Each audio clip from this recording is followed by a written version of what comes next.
Buenas tardes con todos. Bienvenidos a la novena exposición del octavo seminario de divulgación matemática. En esta ocasión nos acompaña Rommel Basalar, es miembro del GEM, y nos hablará acerca de valores de funciones z multivariadas en puntos enteros. Bien, Rommel, te cedo la palabra. Gracias, Jeffer. Bueno, buenas tardes con todos. Voy a encender mi cámara por ahora para que sepan quién soy, y de ahí lo voy a apagar solo por si acaso mi conexión a veces es inestable. Así que, bueno, este es como les decía, mi tema de tesis, valores de funciones z multivariadas en puntos enteros. Y bueno, para llegar a entender cada término ahí, cada definición, vamos a tener que trabajar paso a paso, porque esto es en realidad una generalización de lo que sería un problema clásico acerca de la función z de Riemann. Así que, bueno, vamos a ver esta charla, a- a verla de esta forma, ¿no? Primero vamos a ver lo que es la función z de Riemann y, bueno, otras funciones L. De ahí vamos a ver un poquito acerca de los números Bernoulli, y de ahí toda esta sección es básicamente generalizaciones am, de la función z con varias variables. Y al final voy a hablar un poquito de esto porque no creo que me alcance el tiempo, estos valores z múltiples, y también porque me falta investigar o, bueno, leer acerca de esto para exponerlo completamente, porque es un tema bien amplio. Así que solo voy a dar como una introducción para los que no sepan, porque es un tema bastante interesante esto de acá. Y como que no es completamente moderno, porque Euler ya como había iniciado el tema, solo que se dejó de lado por muchos años hasta que lo recogieron unos matemáticos en los años 90, digamos. Listo, entonces este sería el programa de la charla de hoy. Así que voy a apagar mi cámara solo para que no haya problemas. Está bacán.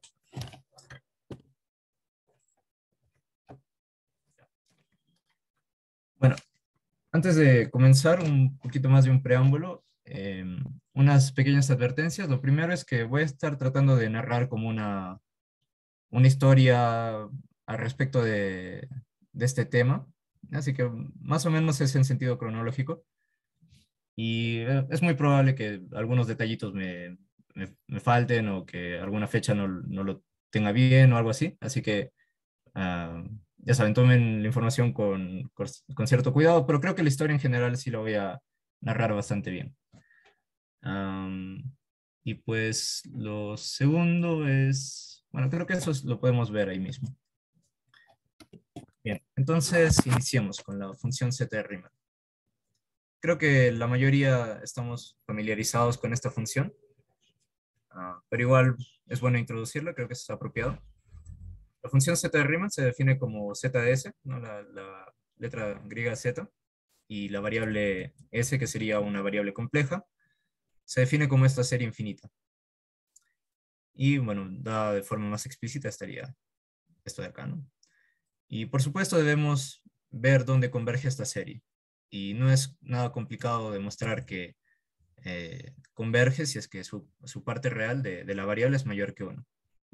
Así que voy a tratar de hacer la mayor cantidad de dibujos, porque sé que eh, hay algunos que no han llevado análisis complejo que están en la charla, así que a ver, un segundo para hacer zoom. Ahora sí, voy a dejar de eso de lado. Si tenemos el plano complejo,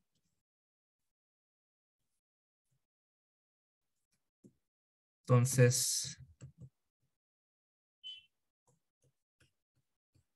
en este semiplano de acá, si la variable s está dentro de este semiplano, y bueno, esto sería el punto 1. Si, por ejemplo, s está acá, entonces la serie converge. Si está afuera, diverge. ¿Ya? Bien. Entonces, ¿de dónde sale esta función? ¿Por qué nos interesa en primer lugar? O sea, ¿a quién se le ocurriría esto? Pues tiene su nacimiento en lo que sería llamado el problema de Basilea. Espero haberlo traducido bien porque a veces leo el nombre en inglés y no se parece tanto con el de español, pero creo que sí está bien. Así que el origen de esta función está en este problema. Y que consistía en esta simple pregunta, que es del año, bueno, del siglo XVII. Siglo XVII. Ya. Consiste en este problema de acá, en hallar la suma de los inversos de los cuadrados. Así que la pregunta sería, ¿cuál es el valor de esta suma? ¿No? Y en notación más moderna, esto ya fue introducido por Riemann, esto sería z de 2. Bien. Entonces, se planteó este problema lo hizo Prieto Mengoli y lo que ocurrió después es que muchos matemáticos trataron de resolverlo, incluidos la familia Bernoulli. Creo que duró como 50 años sin resolverse y simplemente no conseguían darle una solución satisfactoria. No lograban ningún avance prácticamente. Entonces voy a sacar este spoiler de lado. Ah, aunque, bueno, acá está ya la respuesta, pero voy a ponerlo ahí.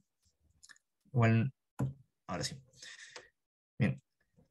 Y pues, primero hay que analizar un poco acerca de qué se trata esta pregunta, ¿no? ¿A qué nos referimos cuando decimos calcular esta suma? Bueno, hay dos formas de entenderlo, ¿no? La primera sería calcular numéricamente.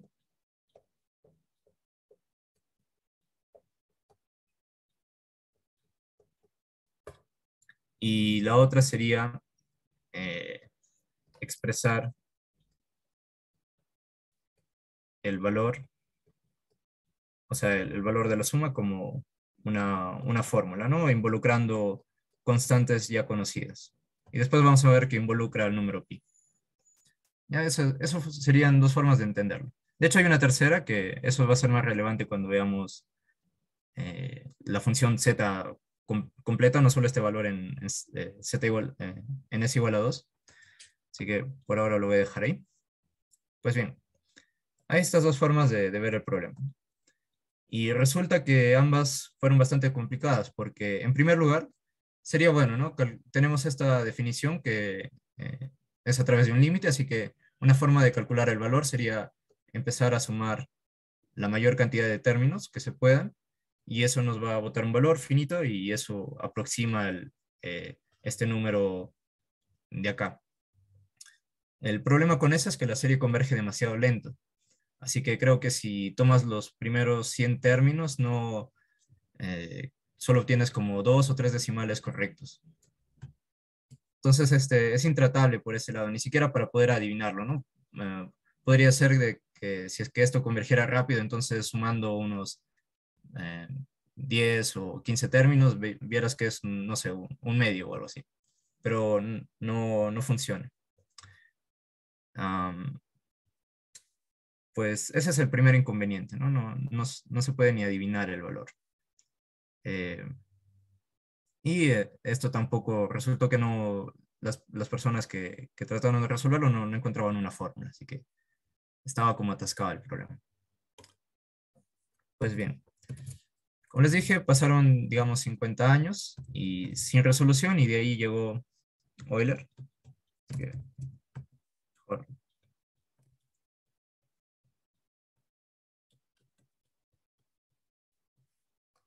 llegó Euler y dio solución al problema definitivamente diciendo que z de 2, o sea, esta suma de acá es igual a pi cuadrado sobre 6, ¿no? Y no creo que sea spoiler, una porque es bien famoso la fórmula y otra porque lo puse en el mismo anuncio de la charla. Y bueno, ¿cómo se llega a este valor? ¿Cómo llegó Euler a dicho valor?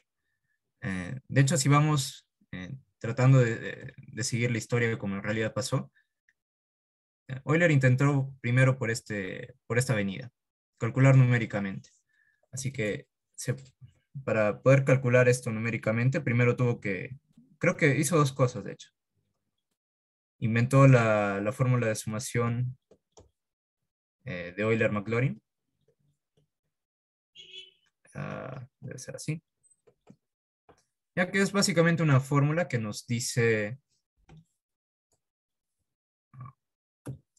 que si tenemos una suma de este tipo de alguna función, desde n igual a 1 hasta n mayúscula, entonces nos permite aproximar esto como una integral f de x de x. Digamos así, no importa qué tan exacto sea, más otros términos que llamémoslo términos de error, ¿no? Y si bueno, también hay que poner condiciones sobre esta función de acá, que sea suficientemente suave, y el error también vamos a tener que acotarlo, ¿no? Pero en general, básicamente esta es la idea.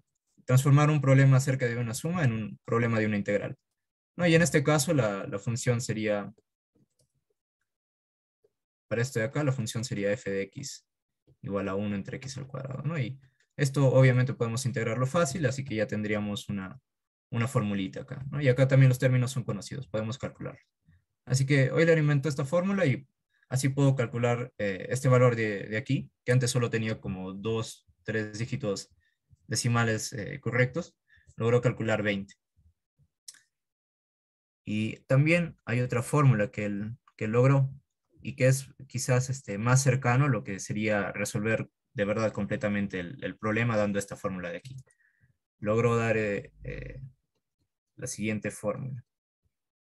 Logaritmo de 2 al cuadrado más 2 sobre 2n, 2 a la n cuadrado. Esta sumatoria de acá.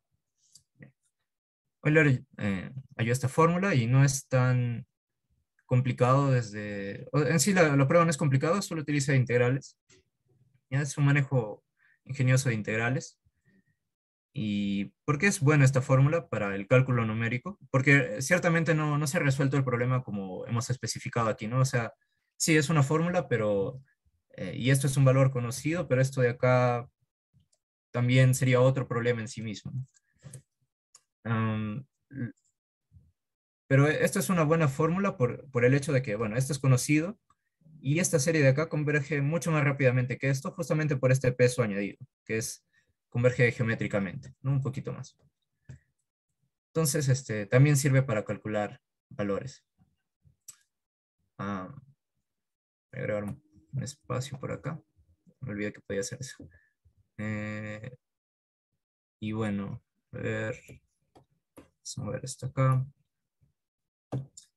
Ahora, un pedazo de historia que yo no sabía, y es antes de decir cómo se obtiene esta fórmula, lo escuché de Don Seguig, así que no sé si es verdad, solo lo escuché que lo dijo en un video que estaba dando una charla, que al parecer Euler utilizó estas fórmulas, así que estamos en esta etapa de la historia. No, creo que es 1.644, algo más, ¿no? Como que imaginemos que acá he escrito 20 dígitos, aunque no me los he memorizado.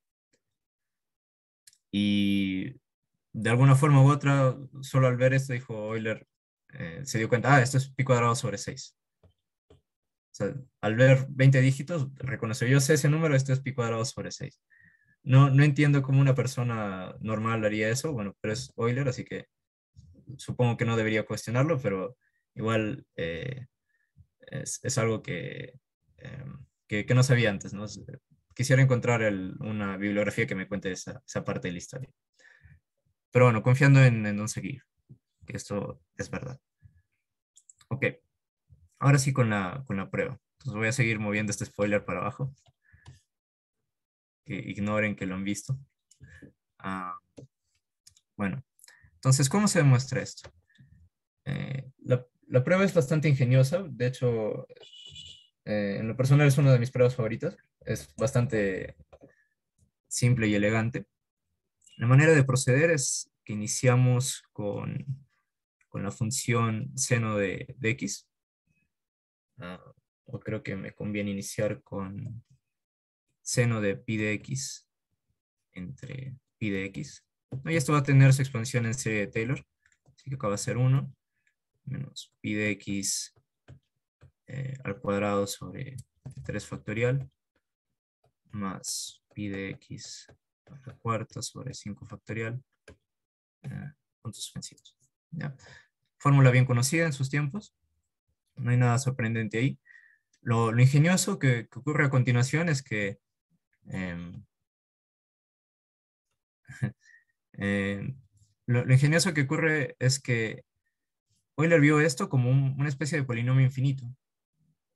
Y una propiedad fundamental acerca de los polinomios es que se pueden factorizar por sus ceros. Así que si conoces los ceros del polinomio, puedes darle una expresión en forma de producto al polinomio.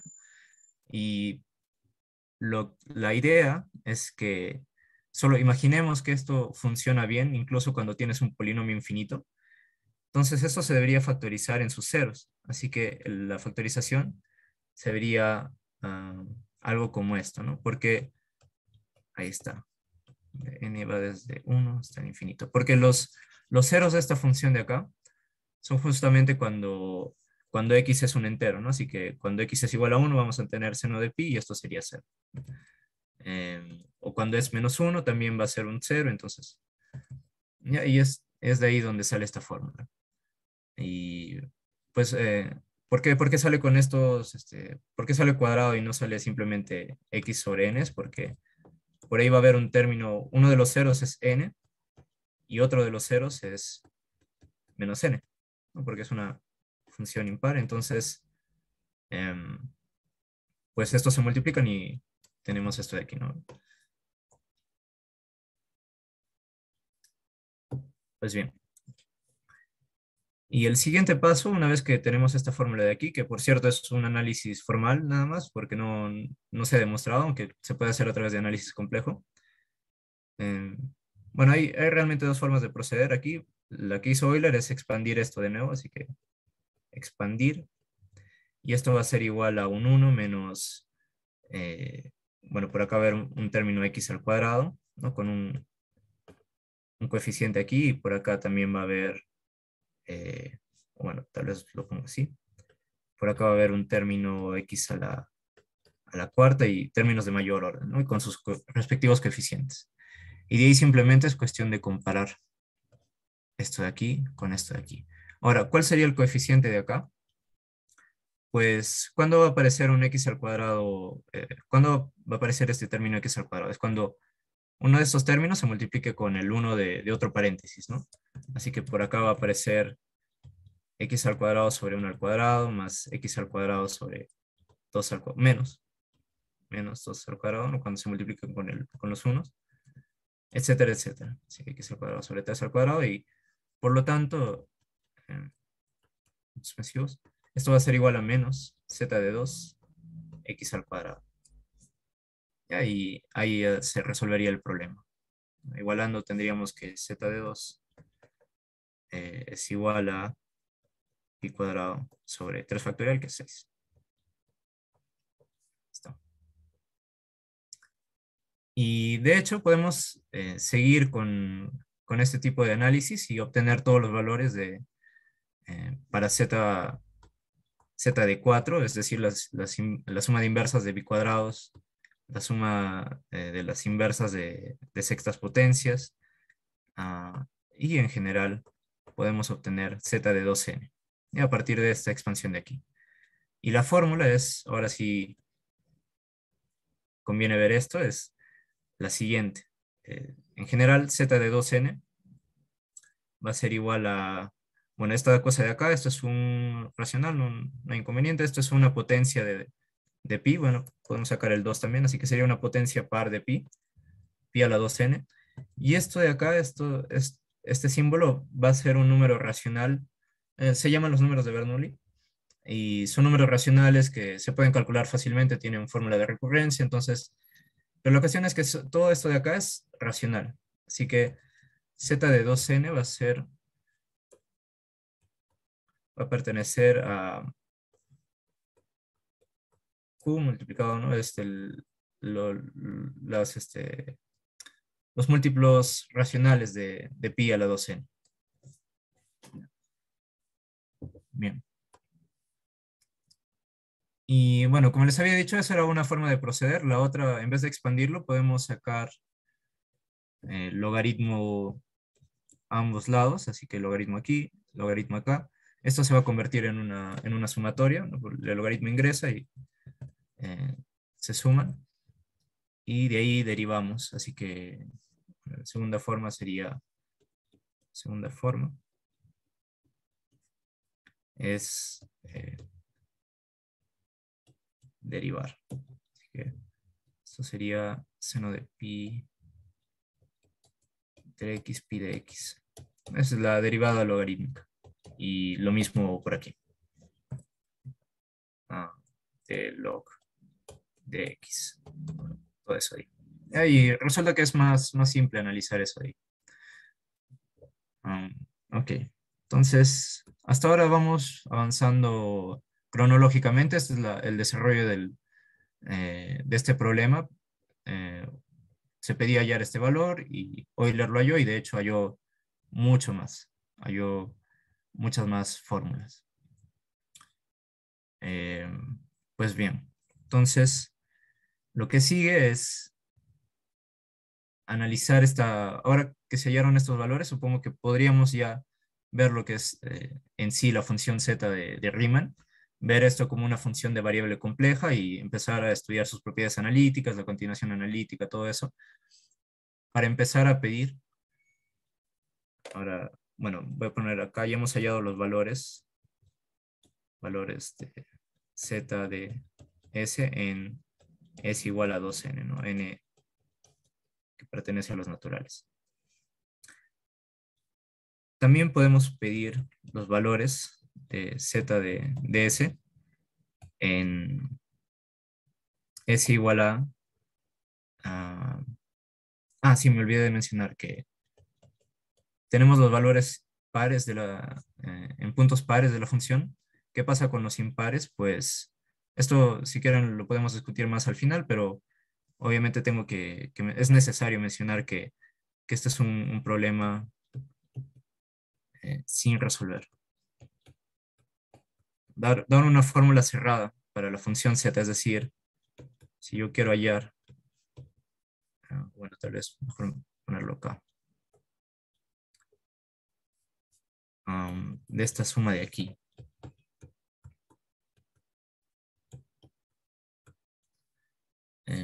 Hallar una fórmula de esto es un problema que no tiene solución hasta nuestros días. De hecho, Euler mismo se preguntó esto y no logró resolverlo. Y el mayor avance, o uno de los mayores avances, es que gracias a Perry sabemos que este número de acá es irracional.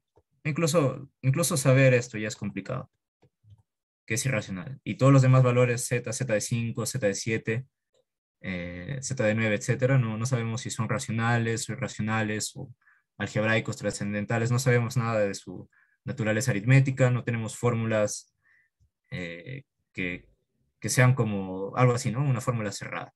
No existen. Entonces, este es un problema complicado. 1976, es así.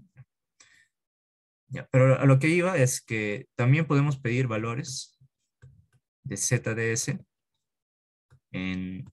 o cuando s es un entero negativo. Así que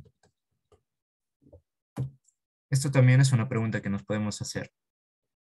Ahora vamos a analizar esto un poquito, ¿no? Si tomo k igual a 1. ¿Qué significa hallar un valor de la función z de Riemann en el punto -1? Es igual a -1, así que si lo reemplazamos en la fórmula de acá, en su definición, en esto de aquí, esto va a ser igual a la sumatoria de 1 entre n a la menos s, ¿no? Pero s es igual a -1, así que esto va a ser igual a n nada más. No, de hecho, disculpen, era así. Esto va a ser menos menos 1, entonces va a ser 1. N igual a 1 hasta infinito. Bien, como vemos, esto de acá diverge.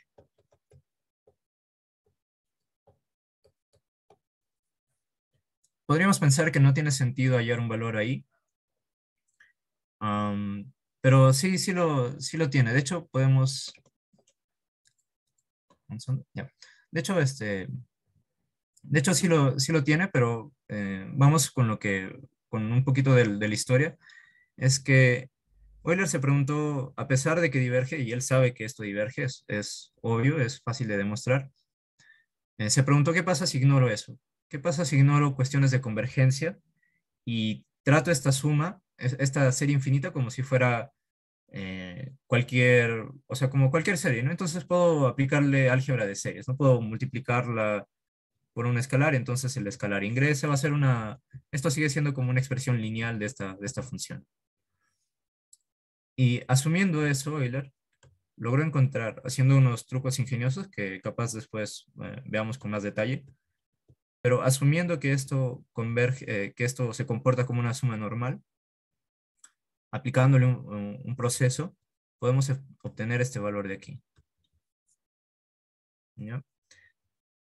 Entonces, z de menos 1 es igual a menos un doceavo, lo cual es un resultado extraño porque estamos sumando, primero que nada, un montón de cosas que crecen, crecen y crecen, entonces divergen, y son enteros positivos, y de alguna forma el resultado sale una fracción y negativa encima. Es contraintuitivo. Y de hecho podemos aplicar casi el mismo proceso y obtener que z de menos 2, es decir, la suma de los cuadrados, de los enteros, es igual a cero. Así que esto queda por explicar, ¿no? Por ahora conformémonos con que asumiendo algunas cosas, aplicando un proceso, obtenemos estos valores y podemos seguir haciendo lo mismo. Y solo quiero mencionar que series divergentes, o sea, forman parte de la historia del análisis matemático desde el inicio, porque al principio no tenían herramientas como decir, bueno, si esta, no sé, si hay convergencia absoluta, puedo reordenar términos, o puedo intercambiar sumatorias, o un montón de otros teoremas, ¿no? Como o el teorema de Abel, ¿no? Para calcular alguna sumatoria. Entonces, no habían ese tipo de cosas, así que las personas, los matemáticos, trabajaban con series y no como que era una cuestión de intuición, si es que sabías que diverge la serie o no. Y eso en ocasiones llevaba a análisis absurdos. Y también permitía que ciertos matemáticos, no todos, pero Euler, entre ellos, se sintieran cómodos con expresiones que eh, no tenían sentido de convergencia, pero igual trabajaba con esas funciones de ahí. Y el problema con toda esa actitud fue que no, eh, así que tenemos estos valores que salen de series divergentes. El problema con series divergentes, que entre ellos estaba Euler las utilizaba, Leibniz también, am, que estos matemáticos no se preguntaban cómo definimos series divergentes. Porque si lo pensamos tiene algún sentido, ¿no? Podemos definir un operador y verificar que cumple ciertos axiomas y es lineal y aplicar cosas y obtener estos valores, ¿no? Es algo razonable para nuestros estándares de hoy. Lo único que tendríamos que tener cuidado es que no haya ambigüedades, ¿no? Que a través de este proceso obtuviéramos algo como ser igual a uno, ¿no? Entonces, ahí sí de verdad no funciona. Pero se puede hacer. Y se hubiera solucionado, pero no se preguntaban cómo defino esto, cómo defino series divergentes. Si no, se preguntaban qué significa. Esa es la pregunta que se hacían, que es de carácter más filosófico, y ese es el problema que no pudieron hacerlo riguroso en su tiempo, este tipo de cuestiones. Y tuvimos que esperar hasta Cesaro para que nos diera una definición. ¿Ya? Pero lo voy a dejar de lado por ahora, solo quería que se viera que es una pregunta más o menos natural, incluso si no hay convergencia, preguntarnos acerca de los valores de esta función en enteros negativos. Ahora sí, con lo que sería análisis complejo, creo que, ya, eso lo puedo dejar de lado. Sí, creo que me puedo saltear eso. Eso formaba parte de la prueba, pero por cuestiones de tiempo mejor lo dejo de lado. Em, Ahora veamos lo que sería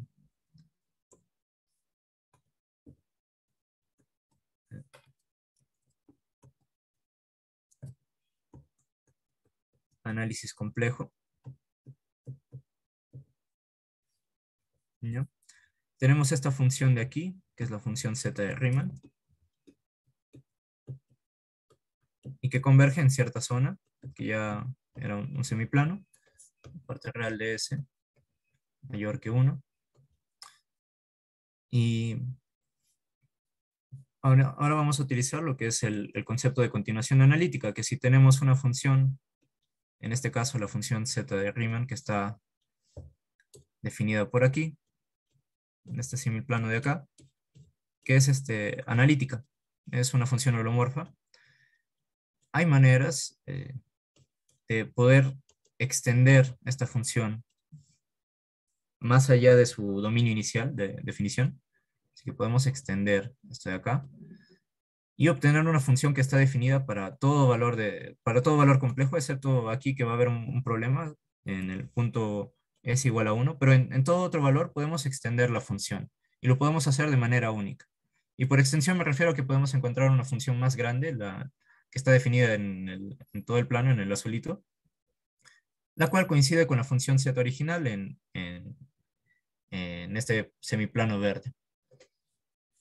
¿Ya? Y por costumbre a esta extensión también la llamamos z de s. Es convención hacer eso. Y bueno, ¿cómo obtendríamos la continuación analítica de la función z? ¿Por qué existiría? Porque nada nos garantiza que exista, ¿no? ¿Por qué alguien pensaría que sí puede existir? Am, pues bueno, no estoy muy seguro acerca de esas cuestiones, porque alguien eh, trataría de extenderlo, pero sí les puedo explicar cómo se hace esta extensión.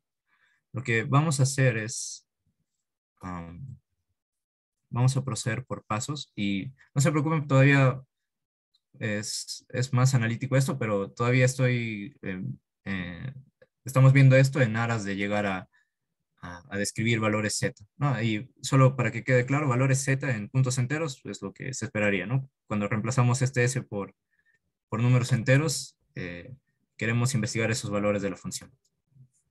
Ahora, ¿cómo hacemos esta extensión? ¿Qué son los pasos? Así que paso 1 ah,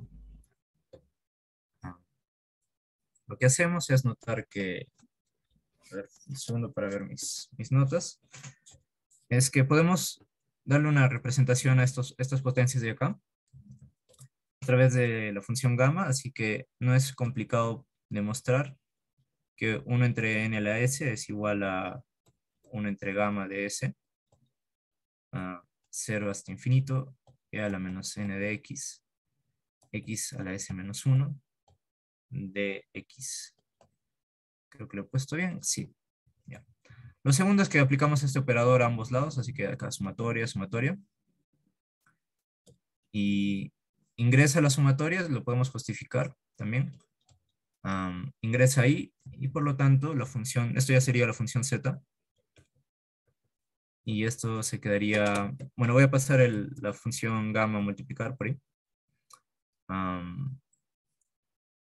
0 hasta infinito, sumatoria desde n igual a 1 hasta infinito, e a la menos n de x, x a la s menos 1 de x. ¿Ya? Y después, esto de acá, lo vamos a llamar g de y. Y si nos damos cuenta, es una serie geométrica, ¿no? Si esto se vería como e a la menos x a la n. Es una serie geométrica. Por lo tanto, esto de acá es igual a e a la menos x sobre 1 menos e a la menos x. Lo cual sería 1 entre e a la x menos 1. ¿Ya? Creo que sí, eso ya es más avanzado. No sé por qué se ha pegado ahí. A ver, un segundo. Más se pegó por algún motivo acá. Eso se suponía que iba al final. Mm, Bueno, bien. Entonces, lo que acabamos de hacer aquí es encontrar una representación integral para la función z. Así que esto va a ser una integral de g de y. Estoy cambiando de variable ahorita. Mejor ahí. G de y, ya la s menos 1 de y. Bien. Entonces, la función z se puede expresar de esta forma. Lo siguiente que podemos hacer es bueno, esto ya es suficientemente bueno. ¿Y por qué nos serviría? Es porque ahora que tenemos una nueva forma de ver a la función original, esto podemos ampliarlo de alguna forma, podemos tratar de ampliarlo. Y analizando este integrando, podemos ver que el problema en sí es, esto es, esto es claramente eh, es una integral impropia, tanto en infinito como en cero. En infinito porque, bueno, esto va a crecer hasta infinito. Y en cero porque cuando nos acercamos al cero, el y se acerca a cero, entonces esto se acerca hacia cero, ¿no? Entonces 1 entre cero, ¿no? Así que integral impropia a ambos lados. Bien, pero haciendo ese análisis podemos ver que eh, en la parte del infinito, cuando y se acerca al infinito, no es tanto inconveniente porque esto de acá es como 1 entre e a la y. Y esto es una exponencial, así que esto va a controlar este otro término que tiene el infinito, no va a haber inconveniente. El problema es cuando se acerca y igual a cero. Y ahí es donde entra el paso 2. Haciendo este análisis de cómo se comporta el integrando, podemos ver que podemos deformar este contorno de integración, que es una línea, es la línea real, cero. Entonces estamos integrando sobre esta zona. Así que podemos deformar el camino de integración y no temer tanto a que eso vaya a cambiar el valor de la integral, porque por el teorema de Cauchy, entonces deformaciones homotópicas del camino, podemos ver más o menos cómo cambiaría la integral y va a cambiar ya sea por el teorema de residuos o no va a cambiar en absoluto, ¿no? Por el teorema de Cauchy. Así que podemos evitar esta región problemática de acá que está en el cero. Lo que vamos a hacer es, vamos a tomar el mismo camino, pero en esta parte de acá lo vamos a rodear para evitar ese polo en el cero de la función g de y. Y vamos a volver otra vez. Así que vamos a tener la siguiente integral. Ahora vamos a integrar esta misma función, pero en otra zona.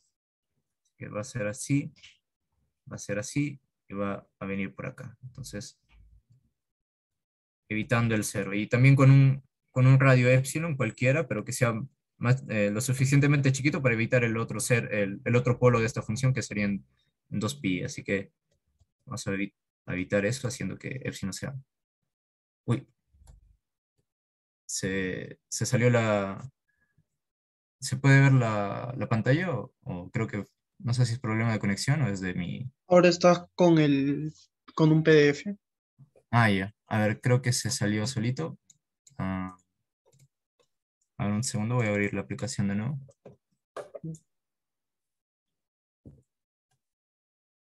A ver. Java Gem.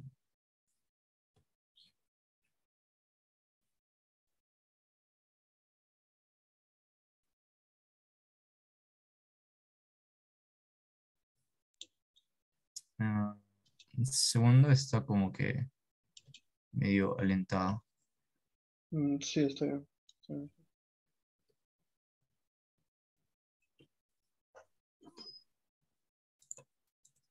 A ver.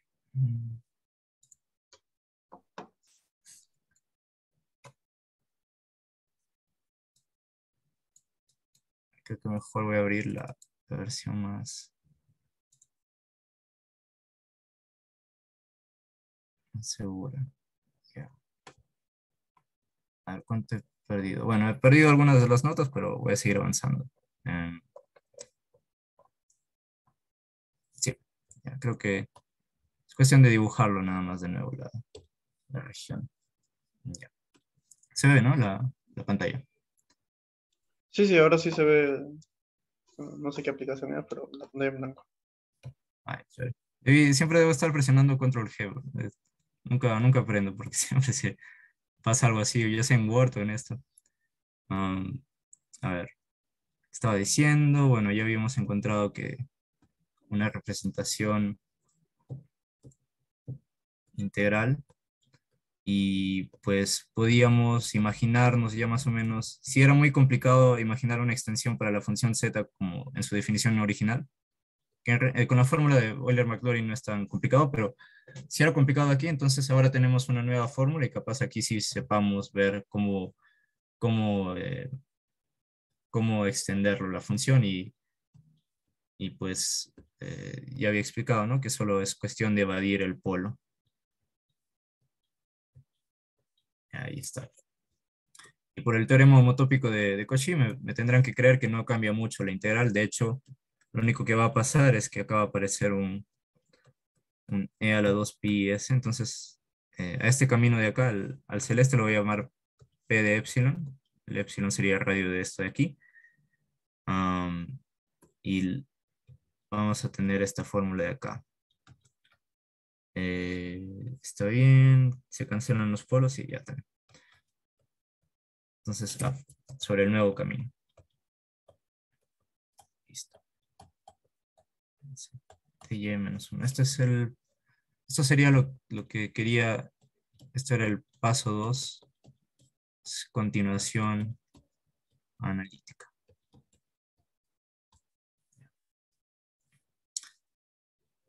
Donde esta cosa de acá. Bueno, ¿cuál era el punto de evadir ese polo? Es que cuando el y se acercaba al 0, entonces había como problemas. O sea, la integral todavía, esta expresión de aquí todavía converge, pero converge por el polo, solo va a converger cuando parte real de S sea mayor que 1. ¿Ya? Para que esta cosa se vaya a 0, incluso si esto no se va a hacer. O bueno, para que esta función que sería 0 compense al 0 de aquí, al infinito que se va a generar aquí. Y es por eso que esta fórmula funcionaría solo para parte real de S mayor que 1. Pero al momento de deformarlo y evitar el polo, todo va a funcionar perfectamente y ahora esta integral funciona para todo S. Así que, esto funciona para todo eso en el plano complejo, ¿no? Y en particular, así que esto funciona para todo eso en el plano complejo, pero esta fórmula solo funciona en principio para parte real de S mayor que 1, ¿no? Es por la transmisión de acá. Pero con esto ya obtenemos la continuación analítica, porque acá tenemos una función que está definida en un ambiente más grande y acá tenemos la función z, ¿no? Que queríamos ampliar queríamos extenderla. Así que esto nos daría la continuación analítica y también resulta que en la continuación esta ecuación funcional de acá se mantiene para todo valor de S. Ese sería el segundo paso. Bien. Extender integral. Ya. Y por fin podemos volver a lo que era el objetivo original de la charla en sí, que es el paso 3. Es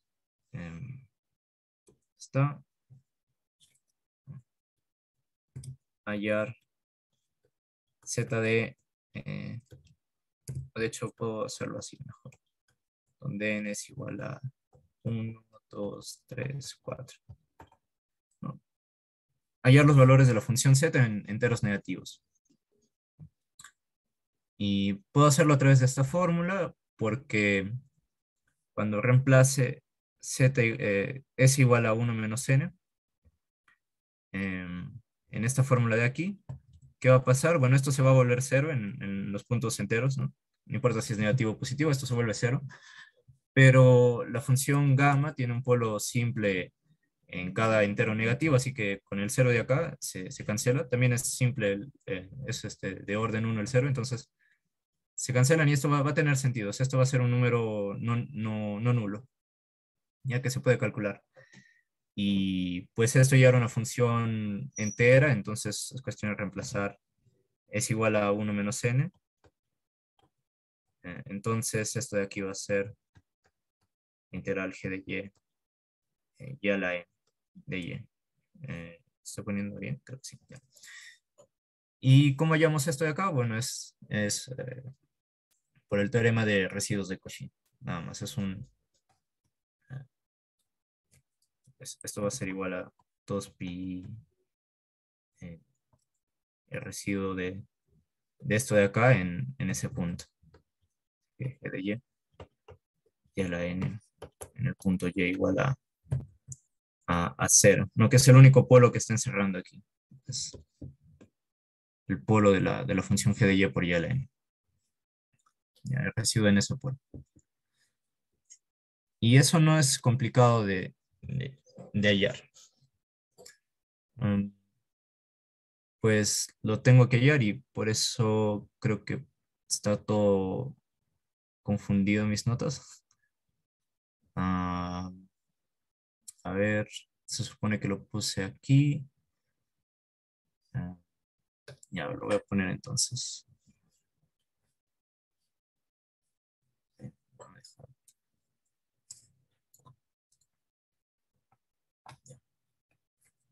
Así que Bernoulli, Bernoulli, ya,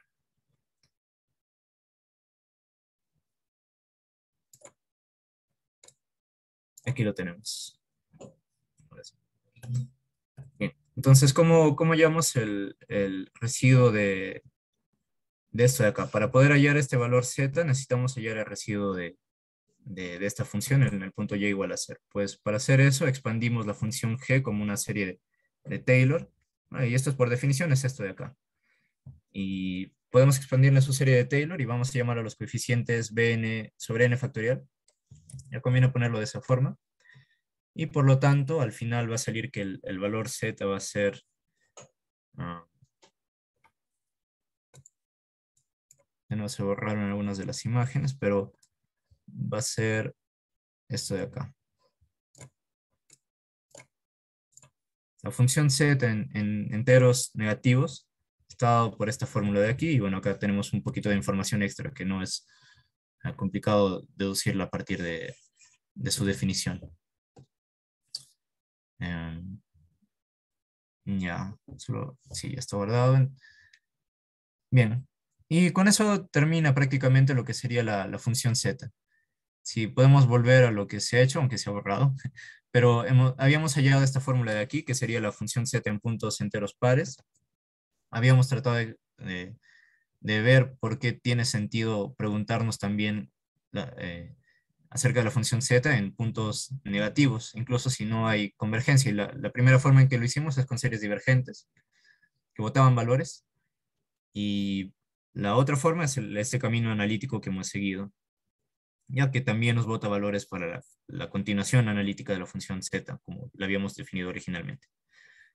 Y resulta que el camino utilizando series divergentes y también con esta forma analítica coinciden completamente. O sea, ambos métodos funcionan para dar los valores.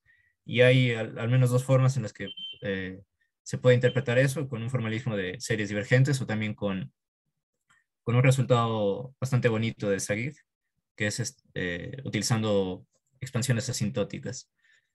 Pero todo funciona y hemos encontrado los valores que queríamos. Lo único que quedaría por ver es, bueno, por qué nos importan estos números de Bernoulli? De nuevo aparecieron estos números de Bernoulli y sí, nos dan una fórmula cerrada, pero, o sea, ¿cómo calculamos esto? ¿Por qué me interesan? ¿Qué tiene de bonito? No podría ser cualquier cosa fea esto de acá y hubiéramos llegado a absolutamente nada. Ah, y bueno, el motivo por el que nos importan estos números de Bernoulli, o porque ya consideramos este problema resuelto, es porque tienen bastantes fórmulas tenemos fórmulas para estos números de aquí y tienen bastantes relaciones y conexiones en todas partes de las matemáticas. Así que es bastante razonable decir que hemos dado solución al problema. Me voy a saltear a los números de Bernoulli y los polinomios después los veremos, pero los números de Bernoulli son simplemente una secuencia, b sub 0, b sub 1, b sub 2, ya que están en los racionales. Y la manera de calcularlos era, bueno, su definición original es como los coeficientes de esta expansión en serie de Taylor.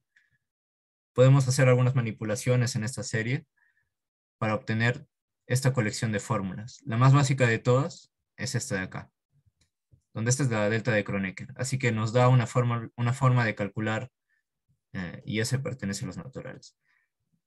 Nos da una forma de calcular eh, los números de Bernoulli a través de números de Bernoulli anteriores. Así que esto es una fórmula de recurrencia. Así que podemos calcularlos. Podemos calcularlos y ya estos se calculan también. Acá hay otras fórmulas que también se pueden deducir utilizando, de hecho, series formales de potencias basta para deducir todo esto. Podemos deducir esta fórmula de aquí, esta otra fórmula de aquí. También aquí he puesto otras colecciones. Estas son interesantes porque si lo notamos, acá en esta fórmula de recurrencia había S términos. Así que si querías calcular el número de Bernoulli B sub S, entonces debías calcular el B sub 0, B sub 1 hasta el B sub S menos 1, S términos. Pero en cambio aquí, si lo notamos por este factor 6 en el índice, vamos a necesitar calcular S sobre 6. Así que calcular S sobre 6 en números de Bernoulli.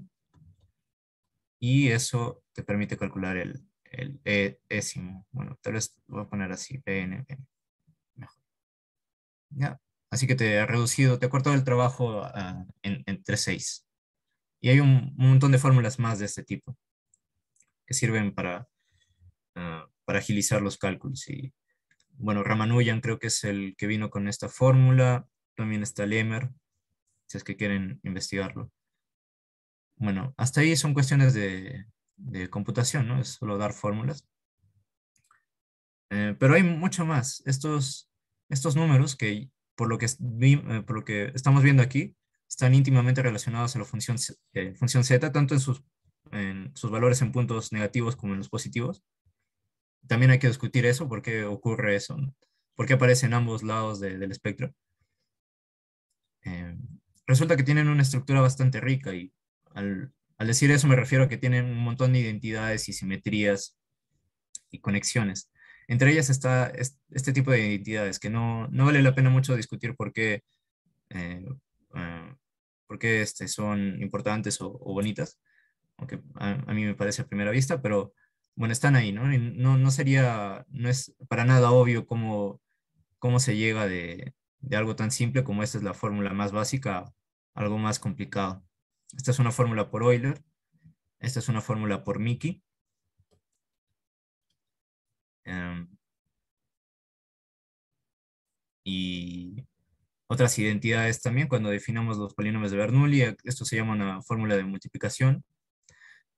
Y finalmente, las propiedades aritméticas de los números de Bernoulli también son bien conocidas, entre ellas la más simple, el teorema de von Staudt-Clausen, que nos dice que el enésimo número de Bernoulli va a ser igual a esta sumatoria de acá, que recorre los p primos, tales que p menos 1 divide en n, más un cn que va a ser un entero. Y de hecho esto nos sirve para dar, esto va a ser igual a un numerador sobre un denominador. Esta fórmula de acá nos sirve para deducir el denominador de los números de Bernoulli. Así que esto está determinado completamente. Y el numerador, pues también hay problemitas ahí que no se puede calcular tan fácilmente.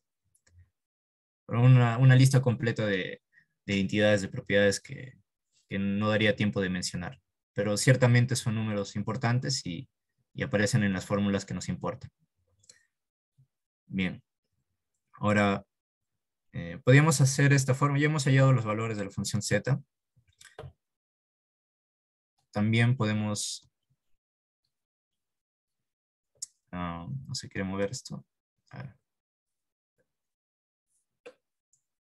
Ya. También podríamos haber procedido de otra forma. Acá teníamos la continuación analítica que nos da una expresión nueva para la función z. Y haciendo más análisis de residuos, porque esta función g de y tiene muchos más residuos. Así que si tenemos el plano complejo, salió chueco, de nuevo chueco, ahora sí. El primer polo de esta función g de y estaba ahí. G de y es igual a 1 entre e a la y menos 1. ¿Dónde estarían los demás polos? Pues cuando y es igual a 2pi, entonces esto va a ser 1 por la identidad de Euler. 1 menos 1 es 0, entonces es otro polo, ¿no? Así que acá habría otro polo, acá también, esto sería menos 2pi. 2pi, 4pi más 4, etc. ¿no? Y sucesivamente. ¿Ya? Inicialmente habíamos integrado, así que podré copiarlo, no, mejor lo escribo de nuevo. 2pi, 2pi s menos 1, ds, z de s es igual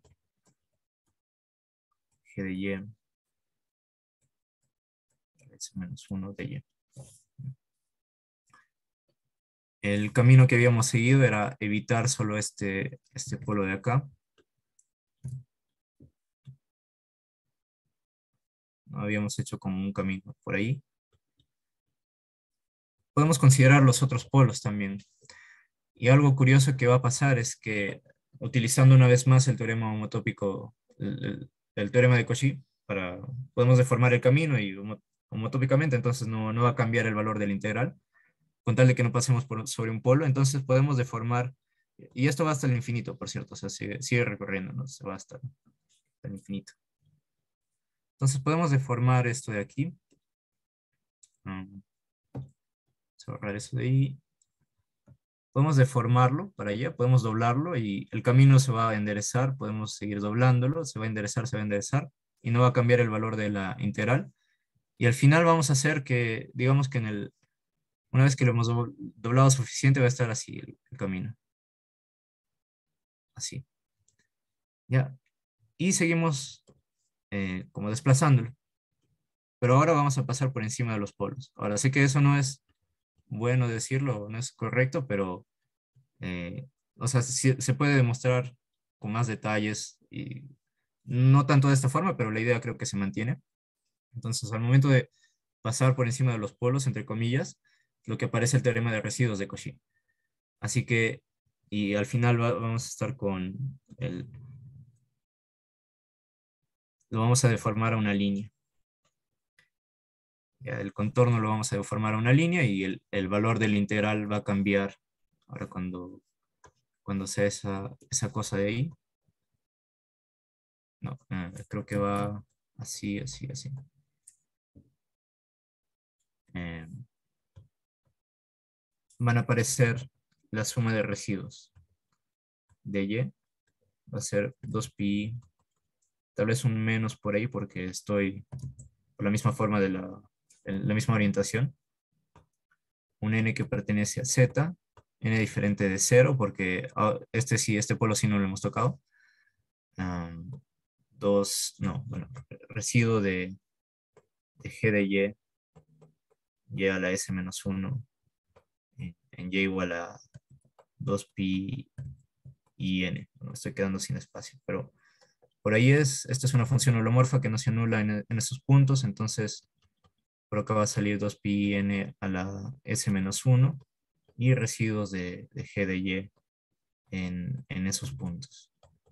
Bueno, esto lo podemos calcular, creo que sale 1, y al final tenemos una sumatoria podemos sacar esto de acá, estoy salteando detalles, pero por ahí va la cosa, s menos 1, y esto va a salir como eh, n que pertenece a z. Creo que me estoy, ya bueno, n diferente de 0. Y esto es como la función z de Riemann. De hecho, podemos escribirlo exactamente. Y bueno, esto de aquí todavía sigue siendo igual a lo de arriba. Así que esto es igual. Siempre es igual eso ahí. Entonces tenemos una relación nueva. La función z aquí y por acá tenemos esta cosa nueva que se parece a la función z. Y esa es la tan famosa ecuación funcional de la función z de Riemann. A ver si lo puedo encontrar. ¿Qué sería esto de acá? Un poco pequeño, pero ahí se nota más o menos que utilizando este análisis obtenemos esta fórmula de acá, que relaciona los valores de S de la función Z con los valores en 1 menos s. Eso es lo que permite relacionar también estos valores, ¿no? Por algún motivo, cuando evaluábamos en enteros negativos, aparecían los números de Bernoulli. Por algún motivo, cuando evaluábamos en puntos positivos pares, también aparecían los números de Bernoulli. Y una manera de explicar eso es la ecuación funcional, justamente por eh, que se refleja el valor de S está relacionado con 1 menos S. Esa es la explicación. Bien. Y pues creo que eso concluye con lo que quería hablar acerca de la función z. Ahora sí vamos a ver las otras funciones z que son las multivariadas. Solo para resumir las cosas, queríamos hallar los valores de z en puntos enteros. Zk cuando k pertenece a z. Y hemos utilizado métodos de análisis complejo y de series divergentes también. Y esto nos genera un camino de deducciones. Voy a quitar el hecho de que podamos calcular los valores de z de 2k, como lo hice con esa expansión en producto de la función seno, porque eso en general no se transmite a funciones z de varias variables, ese método de ahí. Así que ignoremos esos valores por el momento. La forma canónica de deducirlo ahora va a ser realmente calcular primero los valores en enteros negativos y de ahí utilizar la ecuación funcional para reflejarlos y obtener los valores en enteros positivos, ¿no? y los pares. Así que tenemos la función z, el paso 1 va a ser, eh, ah, representación integral de la función z. Ya no importa si no converge en todo sitio, pero que converge en un semiplano, ¿no? Así que, o en alguna región. Así que por acá puede converger. No sé. ¿Ya?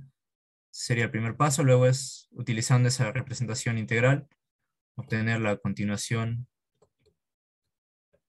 analítica.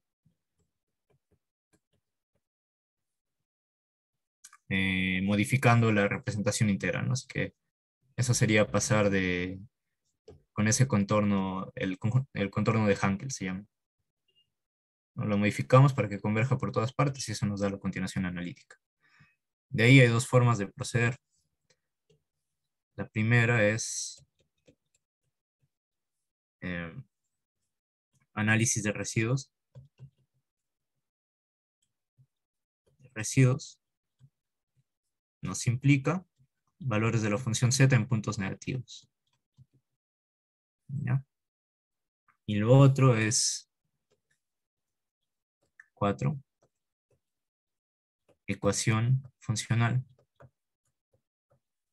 que nos relaciona valores de z de s con valores de z de 1 menos s. ¿Ya? Y utilizando esto de acá, de estos dos de aquí, llegamos a que también obtenemos los valores en, en 2K, ¿no? Para acá positivo. Y estos dos eran los problemas que nos interesaban. Hay muchas otras formas, eh, no bastaría con 1 hora o 2 horas para explicarlas, pero este es el camino que funciona para la función z y podemos tratar de generalizar para otras. Ahora bien, esta es la mayoría de la exposición. Ahora creo que solo lo demás me va a tomar solo 10 minutos, porque realmente es solo ver cómo al tratar de generalizar esta función, cómo se comporta este método de aquí, qué tal funciona para estos propósitos. Y podríamos hacernos preguntas similares con otros métodos de continuación analítica, hay bastantes más. Podríamos preguntarnos si ellos también se preservan en las generalizaciones, ¿ya? Pero yo he escogido utilizar esto de aquí. También, bueno, entonces veamos algunas otras funciones z. La función z de Hurwitz está definida así, solo agrega un parámetro acá.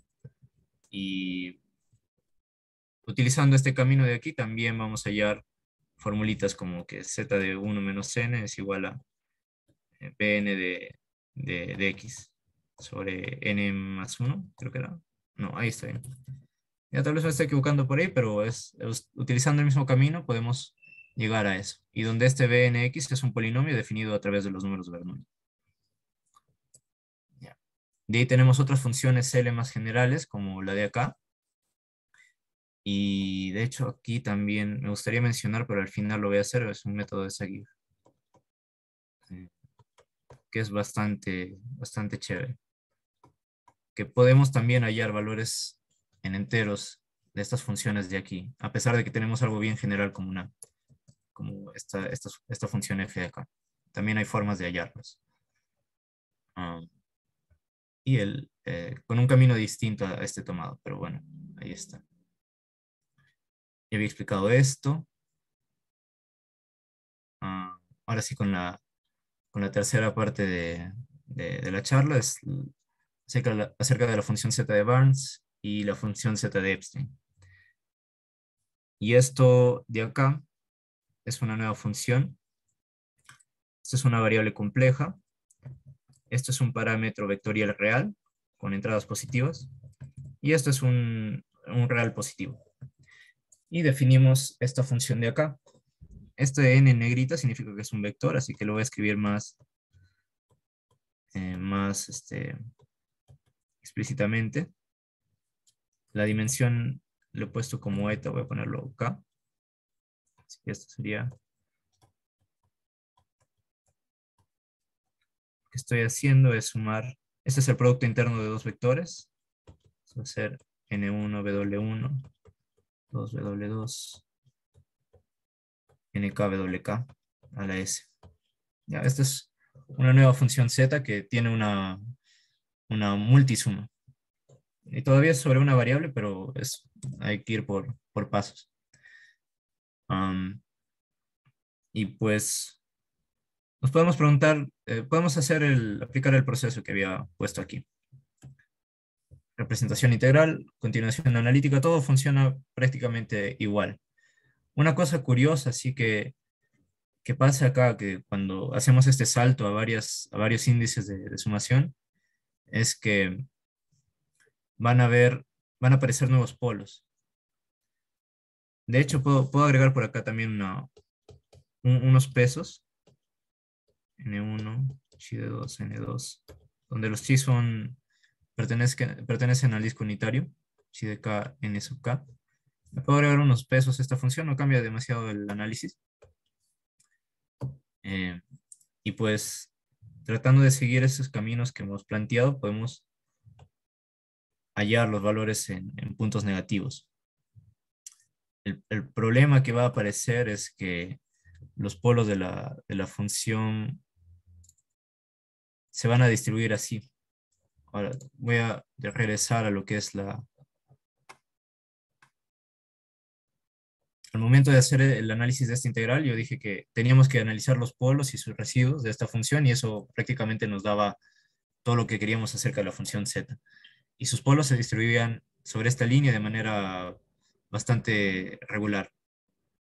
Pero al momento de irnos a más dimensiones o a una multisuma, los polos se van a ver así que se van a poner en líneas y pueden estar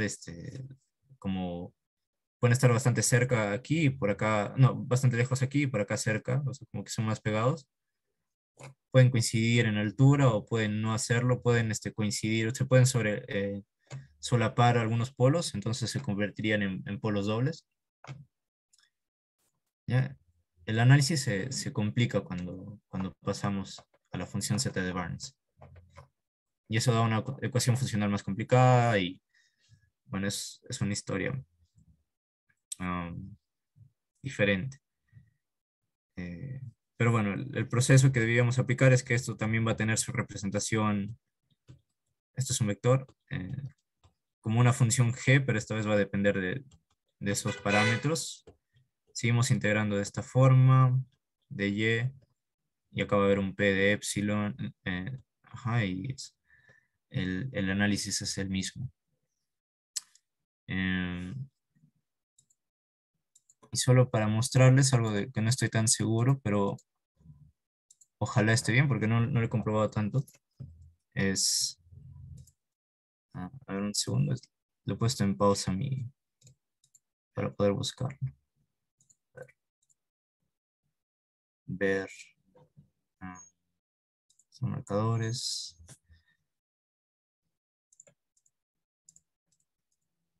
Ecuación funcional. Ya, me olvidé de ponerlo como una imagen, pero es así como se vería la ecuación funcional para la función z de Barnes. Entonces, la forma se parece. Tenemos este factor que había aparecido ya para Riemann. Y esta sería la z de Barnes. Pero la ecuación funcional ahora se vería de esta forma de acá, que es una forma mucho más horrible. Y ya no te relaciona directamente la definición de esto de acá con... O sea, no, esto no va a ser la función z de Barnes en 1 menos s. Acá está el 1 menos s.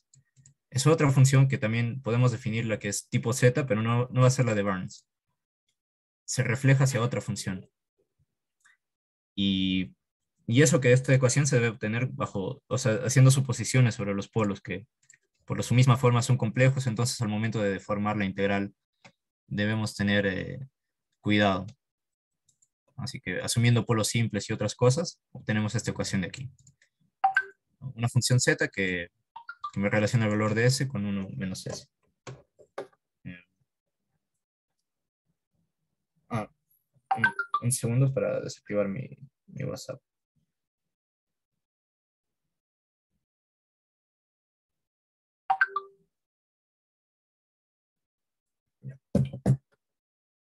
Entonces se complica. Bueno, esa es la función z de Barnes. Creo que, bueno, si me queda, voy a tratar de terminar en estos minutos. Creo que me, me rayé ahí en la parte de la función z de Riemann. Acá tenemos otra que sería la función de Epstein.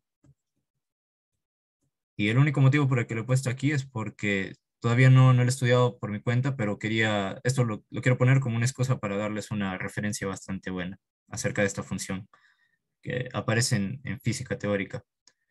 Y tiene su ecuación funcional, tiene sus valores y todo, pero es curioso que aparece en el efecto Casimir, que no sé nada acerca de eso, pero bueno, para pasarles la bibliografía creo que les serviría, bueno, sería bastante chévere. Solo indicar algunas de las diferencias con esta nueva función z es que ahora los sumandos están al cuadrado. Así que esto es una forma cuadrática, bueno, más una constante.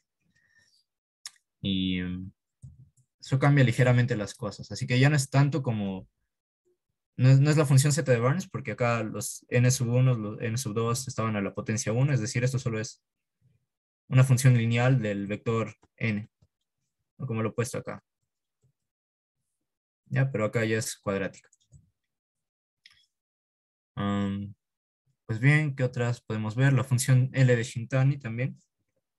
Esta sí es una función de variable vectorial. Así que esto va a ser vector, vector. Esto también es un vector, vector, vector. Ahora, ¿cómo leemos esto de aquí? Ah, Primero voy a cambiar esta dimensión hacia acá. Ya.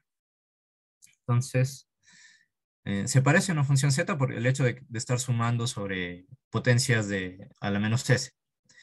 Pero exactamente a qué me refiero con estos símbolos, pues primero que nada, la variable ahora es un vector, está en el plano, en el espacio complejo de dimensión ρ, y estos de acá serían n sub 1, n sub 2, n sub k, que pertenece a n sub 0k. Este chi de acá va a representar esto de aquí. Estos son escalares, ahora sí. N sub 1, n sub k. Y esto de acá va a ser eh, una función lineal elevado a la menos s, multiplicado por otra, elevado a la menos s también, puntos suspensivos, hasta un total de ρ. Ya, esta es la función z de Shintani. Ok, y bueno, eh, podría, o sea, se podría pensar que esto no va a traer demasiados inconvenientes, pero porque en sí estamos agregando un montón de parámetros y ahí esta es la matriz que nos da los coeficientes de estas formas lineales. Pero bueno, como que es una generalización más, hemos estado haciendo saltos, pequeños saltos, definiendo la función z de Hurwitz, estas funciones L más generales, de ahí con Barnes hemos tenido todavía una variable, esta es una variable compleja, pero ahora es una multisuma, pero igual todavía tiene su ecuación funcional por ahí. Pero esto de acá ahora sí le mete una variable vectorial compleja. Entonces, ¿cómo cambia eso la visión de este tema? Pues siguiendo los mismos pasos de antes, ah, podemos hacer el paso uno, que es la representación integral. Vamos a hacer eso. Pero de ahí, al tratar de hacer la continuación ah, analítica,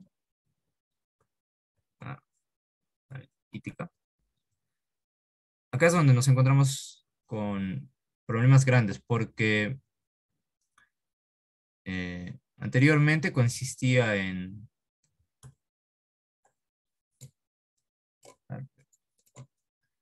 Anteriormente teníamos el camino, ¿no? Que z es igual, más o menos igual a una integral. Eso era la representación integral y luego el paso 2 era z es igual a... Y esto funcionaba para una parte real de s mayor que algo, mayor que 1, digamos. Y luego era modificar el camino para evitar un polo de la función. Así que por acá estaba el g de y y multiplicado por y a la s menos 1 de y. Y evitábamos el polo en cero. El problema al pasar a variable vectorial es que los polos de las funciones ya no se comportan como en el caso de unidimensional. Si tengo una función holomorfa, ¿no? Sabemos que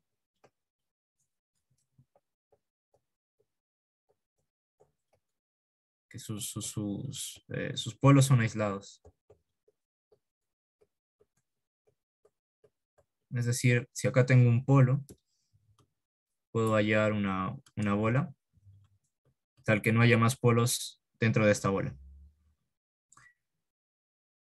Al momento de tratar con más dimensiones, así que dimensión ρ, puedo tener una función holomorfa que va a ser este g, pero sus polos no son aislados.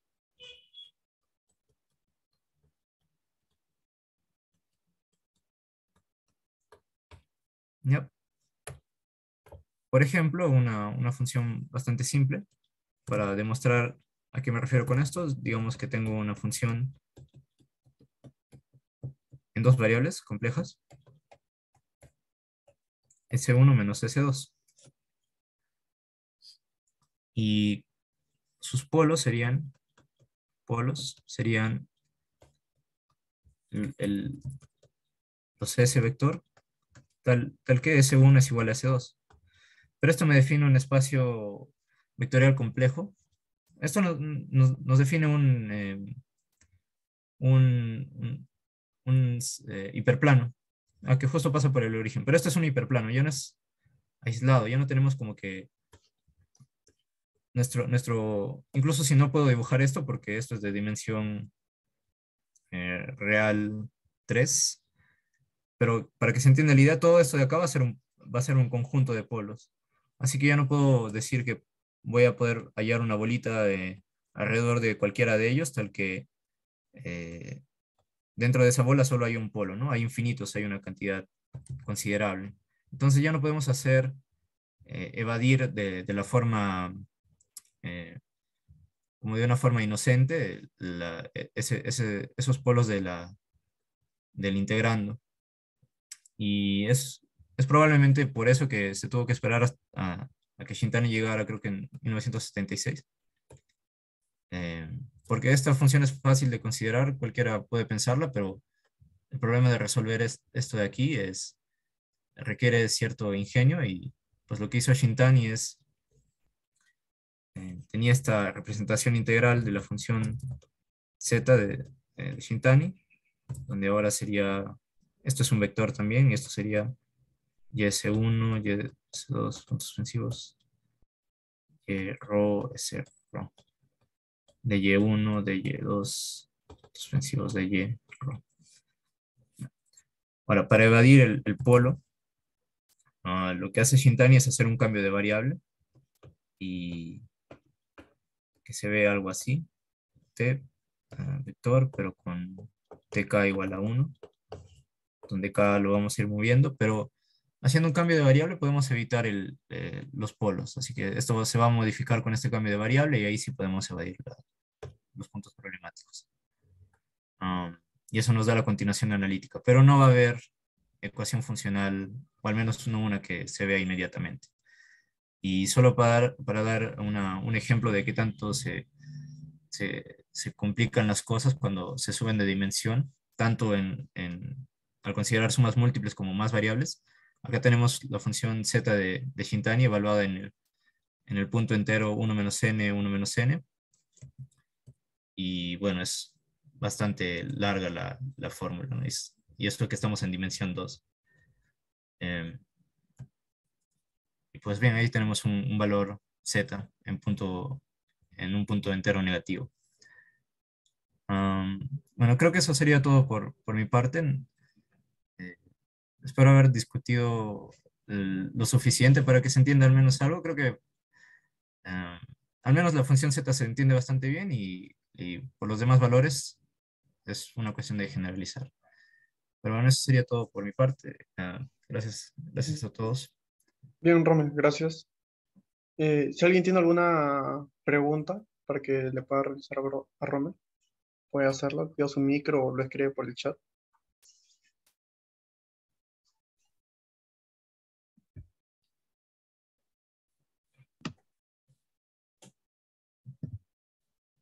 Eh,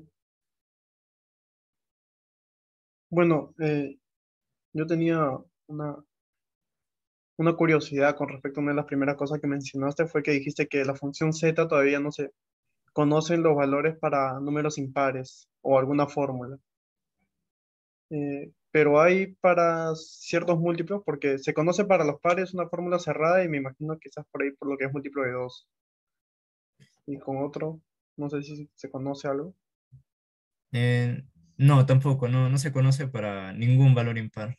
No hay, no Ninguno. sabemos ninguno, absolutamente ninguno. No sabemos si son irracionales, racionales, no sabemos nada. Em, lo más que hay es fórmulas en los puntos impares, son como las fórmulas de tipo Ramanujan, que permiten acelerar la convergencia de la serie para calcularlos. Pero una fórmula cerrada no hay. Mm, De hecho, solo como un comentario extra ahí, que si notamos que hay una prevalencia de pi en las fórmulas, entonces una conjetura es que los valores impares son independientes algebraicamente de pi. Es decir, que no hay un polinomio ujú. eh, en donde puedas evaluar esta función z con pi y que te dé cero. No existe eso. Es una conjetura. Ya, sí, sí, te entiendo, te entiendo. Y bueno, no sé, ¿alguien tiene otra pregunta? Por ahí. Romel, yo tengo una pregunta. Sí, hola Jimmy. Hola Romel. Una pregunta. ¿Qué diferencia hay entre función Z y función L? Ya, según yo, ninguno, porque es la misma. Creo que es lo mismo porque es o bien función z, o bien función L, o bien serie de Dirichlet. Ajá. Solo para ser más precisos, por ejemplo, esto, a ver dónde está L. Ah, Basta, eso ya se borró. Bueno, o sea, una función L sería de este tipo, por ejemplo, ¿no? Como que, no, que está arriba. Ahí está, como que sería acá una función f y acá, en vez de esto de acá sería. Eso es lo que usualmente se llama una serie de Dirichlet o función L, Ujú. pero son Ya. generalizaciones nomás de la función z de Riemann. Ujú. Y hay una forma muy general, por decir, para hallarle la ecuación funcional a función L o una función Z. O sea, es como que te dijera, te doy alguna función Z, una serie de Dirichlet o una función L, cualquiera. Entonces, se podría hallar como que una ecuación funcional a esa serie o a esa función tal que se la pueda extender analíticamente o dependiendo de qué propiedades analíticas tenga o cosas así. Mm, ya, ese es bien interesante. Creo que no hay como la función z es bien particular porque, o sea, te relaciona directo z de s con z de 1 menos s. Pero incluso Ujú. si vamos, por ejemplo, a las funciones L de Dirichlet, entonces esto se va a relacionar, pero no con la misma función, sino que con el conjugado del carácter de Dirichlet. Ujú. Ah, ya. Y se complica más, como por ejemplo acá cuando con esta fórmula teníamos la función z de Barnes acá, pero acá tenemos, no sé qué es sinceramente, pero no es la función z de Ujú. Barnes, eso lo sé. Entonces, Claro. ese método no funciona. Para otros, Ujú. hay otros métodos para ecuaciones funcionales, y en el paper de Riemann ese que habla sobre contar la cantidad de números primos menores iguales que una cantidad fija, ahí da dos formas de la ecuación funcional, hay dos formas de deducirlo. Tal vez Claro. se podría empujar eso a otras funciones más generales, pero fórmula general no hay, no creo que haya. Claro, de hecho, la propia función L de las curvas elípticas también tiene su ecuación funcional, que se deriva de las formas modulares, que es Ah, ajá. y se relaciona así también como este Sí, de acá. algo parecido, o sea, no es exactamente lo que has puesto ahí, pero es algo muy parecido y que se podría también obtener con los mismos pasos que has hecho y obviamente, como dije, usando las formas modulares, ¿no? Ah, ya. Sí, no, es Ujú. también como que método particular para Sí. deducirlo. Entonces, yo supongo que en realidad depende mucho de qué propiedades analíticas tenga la serie o la función Z o L, ¿no? Ah, claro, ¿no? Como que acá por el mismo hecho de introducir una función cualquiera, capaz no sea imposible encontrar alguna simetría. Ujú. Ah, ya. Ya, chévere. Esas fueron las únicas preguntas o las únicas dudas que tenía. Ya. Gracias, Jimmy. Bien. ¿Alguna otra pregunta? De hecho, justo quería hacer un comentario sobre lo que preguntó Jimmy, sobre las telefunciones. Por ejemplo, cuando uno, o sea, como dice Jimmy, ¿no? Hay casos especiales donde hay ecuaciones funcionales que se construyen casi similares como la función z, ¿no? Pero justo hay, por ejemplo, autores de libros y de artículos que definen una familia de L funciones, ¿no? Y definen una familia de L funciones como funciones que tienen series de Dirichlet en representación cuando sigma es mayor que uno, tienen la productora de Euler y tienen la ecuación funcional.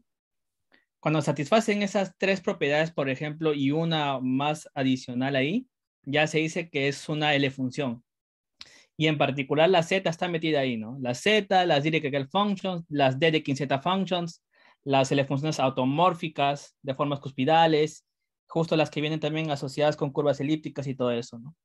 Entonces, cuando uno, digamos, habla de L funciones, ya de alguna manera como que uno debería sobreentender de que ya tienen ecuación funcional y todo ya, como que parte de toda esa estructura. Solamente eso quería comentar. Ay, gracias. Creo que sí había visto algo por ahí pero creo que conjeturas al respecto, como que, o sea, se gustaría que algunas familias tuvieran esa propiedad de la ecuación funcional, pero no se sabe.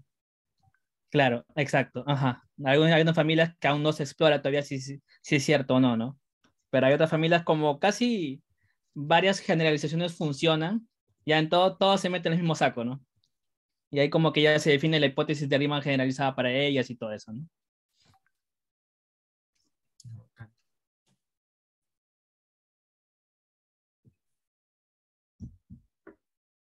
Ujú. Bien. Disculpa, antes de que me olvide, no sé si puedo, me da miedo mostrar que el PDF que tengo, porque ya sabes que no lo conseguimos de forma tan legítima, pero ya le hablo. Vamos a asumir que sí. A ver, voy a pasarlo solo para mostrar. Supuestamente esto no es tan conocido, pero este es un apéndice, o como un capítulo en un libro que les decía de Don Seguir. Y que acá hay como acá tenemos una función L de Dirichlet, o una serie de Dirichlet generalizada, donde acá tenemos unos lambda m en vez de los m a la menos s.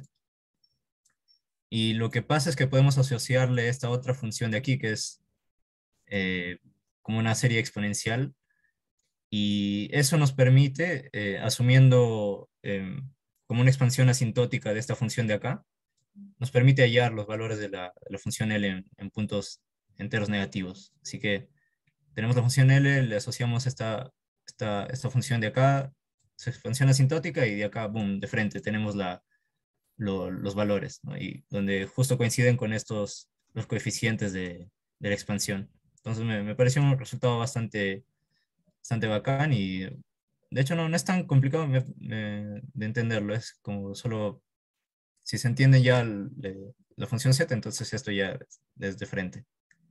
Y está en el libro de eh, esto de acá. Si quieren sacar el screenshot o anotar el Seidler, ¿no? Bueno, entonces espero que no me meten problemas, digamos que lo conseguí en la librería de la ONU. Está. Ah, eso sería todo.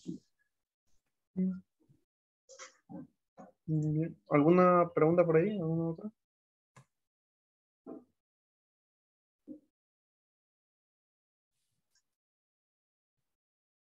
Yo tenía una duda más.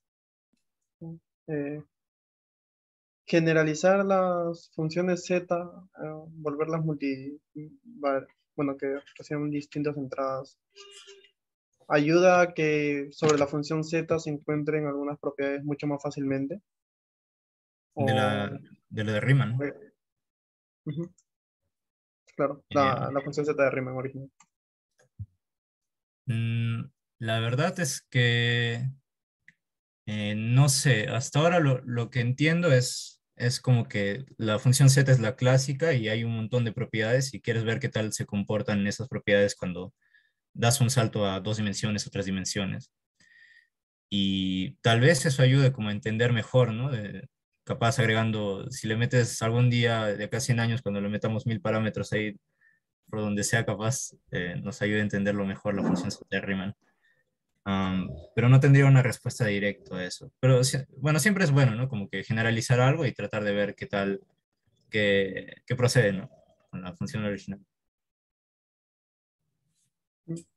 Y una última cosa, no, al menos no había visto antes cómo sería una serie, pero en lugar de tomar los naturales como conjunto de índices, u otra cosa finita o así. Bueno, en el caso infinito se usan los naturales usualmente, o los primos, cosas así. Pero ¿cómo lo haces sobre tomando cauplas, ¿no? Sobre los naturales? Ya, eso es bien interesante que lo menciones. Voy a volver a esta parte de acá porque no, cuando tenemos solo una suma simple nomás, tenemos concepto de convergencia condicional y convergencia absoluta. Pero después cuando haces con índices múltiples, entonces no hay concepto de convergencia condicional. O sea, la única definición que hay es convergencia absoluta porque, bueno, cuando sumamos así, ya se nota que estamos asumiendo un orden canónico, ¿no? Es el único razonable. Pero cuando tienes dos variables, entonces, o más índices, como que ya no, ti- es absoluta o es nada. Y bueno, ese es un aspecto de eso. Y pues una forma natural de entenderlo esto de acá es como que esto es muy general, pero es fácil obtener sumas dobles. Por ejemplo, si multiplicas dos sumas así, n s menos 1, n 2 s menos 2, al menos s mayor o igual que 1, mayor o igual que 2. No, esto lo puedes expresar ya de frente como una suma doble. Entonces no es es más común de lo que podría pensarse en un inicio. Mm, claro, o al menos lo primero que se me ocurría a mí era usar integrar, ¿no? Como teoría de la medida, meter alguna medida por ahí, esa suma, verlo como una integral. Está bien, gracias. Bien, no sé si alguien más tiene otra pregunta por ahí. Si no, para terminar la charla.